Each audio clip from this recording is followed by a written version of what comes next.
रसायन विज्ञान की इस क्लास में 11C वालों को पढ़ाया जाएगा क्वांटम संख्या। ठीक है, देखो भाई अभी पिछले क्लास में भी इन लोगों को जो है इस पर चर्चा किया गया था, क्योंकि आप-बाउ का रूल बताया गया था। तो आप-बाउ रूल से ही रिलेटेड है ये क्वांटम संख्या। ठीक है, पहले देखते हैं प्रकरण हमारा। प्रकरण है क्वांटम संख्या। क्वांटम संख्या, ठीक है। क्वांटम नंबर, क्वांटम नंबर क्या होता है भाई, ध्यान सुनेंगे आप लोग।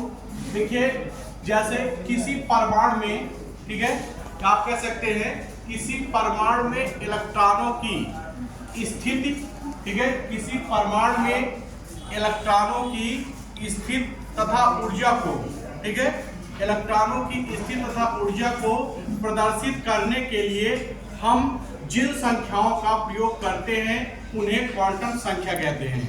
एक बार परिभाषा आप पुनः सुनेंगे और इसको आप लिख भी सकते हैं, ठीक है, वीडियो को आगे पीछे करके। ठीक है, आप कह सकते हैं कि जैसे जो क्वांटम संख्या की जो डिफिनेशन है क्वांटम संख्या की, इसमें है कि परमाणुओं में इलेक्ट्रॉनों की स्थिति तथा ऊर्जा को प्रदर्शित करने के लिए हम जिन संख्याओं का प्रयोग करते हैं उन्हें क्वांटम संख्या कहते हैं। ठीक है, अब अगर हम बात करते हैं क्वांटम संख्या की, ठीक है, क्वांटम संख्या की हम बात करते हैं तो हमारा जो क्वांटम संख्या होता है बेटा वो 4 प्रकार का होता है। ठीक है, 4 प्रकार की क्वांटम संख्या होती है। पहले तो ये जानिए कि जैसे ये मान लीजिए कोई परमाणु है और ये परमाणु के जो होते हैं कक्षक होते हैं, ठीक है, परमाणुओं के कक्षक। अब इन कक्षाओं में जो होते हैं इलेक्ट्रॉन पाए जाते हैं, इन कक्षाओं में क्या होते हैं, इलेक्ट्रॉन पाए जाते हैं।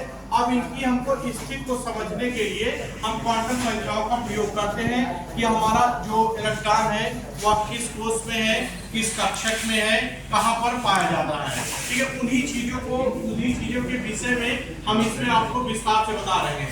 ठीक है, जैसे हमने बताया था डिफिनेशन है परमाणुओं, ठीक है, परमाणुओं में इलेक्ट्रॉनों की स्थिति तथा ऊर्जा को व्यक्त करने के लिए जिन संख्याओं का हम प्रयोग करते हैं उन्हें हम क्वांटम संख्या कहते हैं।